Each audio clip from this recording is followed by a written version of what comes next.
क्या अंतरिम बजट में मिलेगी खुशखबरी?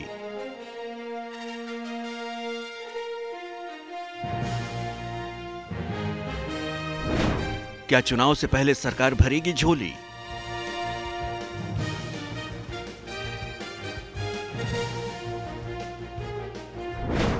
बाईस जनवरी के बाद क्या मनेगी एक और दिवाली?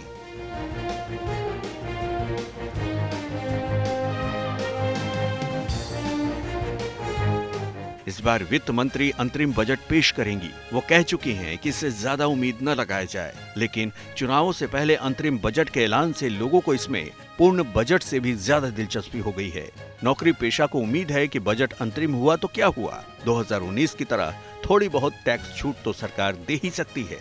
दरअसल 2019 के अंतरिम बजट में वित्त मंत्री पीयूष गोयल ने 5 लाख तक की इनकम वालों को टैक्स से पूरी छूट देने का ऐलान किया था। इसके साथ ही स्टैंडर्ड डिडक्शन को 40,000 से बढ़ाकर 50,000 और बैंक पोस्ट ऑफिस के डिपॉजिट पर टीडीएस को 10,000 से बढ़ाकर 40,000 कर दिया था। ऐसे में भले ही ये अंतरिम बजट कहा जाए, लेकिन इसे चुनावी बजट बनाने का मौका छोड़ने का काम सरकार शायद ही करेगी। इस भरोसे की वजह 2019 के अंतरिम बजट में हुए ऐलान ही है, जिसमें किसानों के लिए सरकार ने पीएम किसान स्कीम का ऐलान करके किसानों को हर साल 6,000 रुपए की मदद देने का ऐलान किया था। इसके साथ ही पशुपालन और मछली पालन से जुड़े किसानों को किसान क्रेडिट कार्ड पर इंटरेस्ट सबवेंशन का भी फायदा मिला था।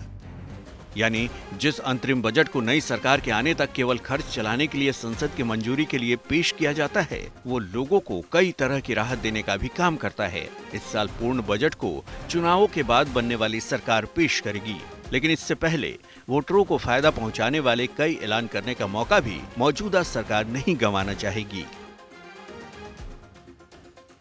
इस बार बजट से स्टार्टअप्स को काफ़ी उम्मीदें हैं। स्टार्टअप्स के लिए इनकम टैक्स के बेनिफिट्स गवर्नमेंट ने दे रखे हैं, लेकिन वो बहुत ज़्यादा प्रैक्टिकल नहीं है।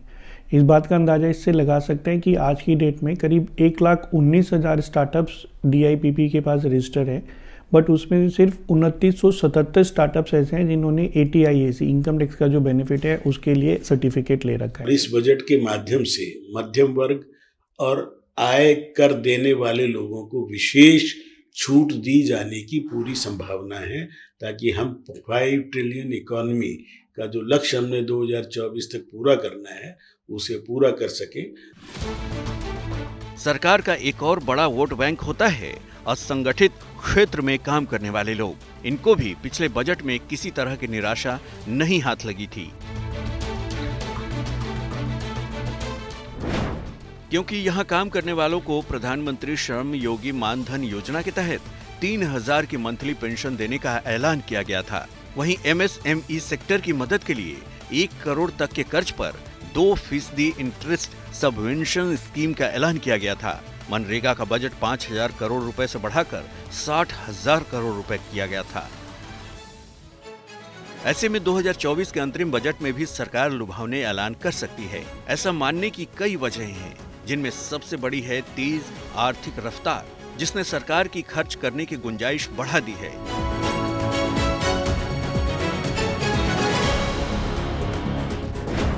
दूसरा है सरकार का डायरेक्ट टैक्स कलेक्शन, जो 2023-24 में बजट अनुमान से 1 लाख करोड़ ज्यादा रह सकता है। इस रकम से सरकार को सामाजिक योजनाओं के लिए ज्यादा खर्च करने में मदद मिलेगी। GDP ग्रोथ के साथ ही महंगाई के कंट्रोल में आने से भी सरकार के लिए बजट की राह काफी आसान हो गई है। वैसे भी जिस तरह से कोविड-19 के बाद से महंगी कारों, महंगे घरों, खान पान और घूमने फिरने पर खर्च बढ़ा है, तो सरकार के लिए अब सुस्त पड़े सेक्टर्स पर भी फोकस करने का काम रह गया है।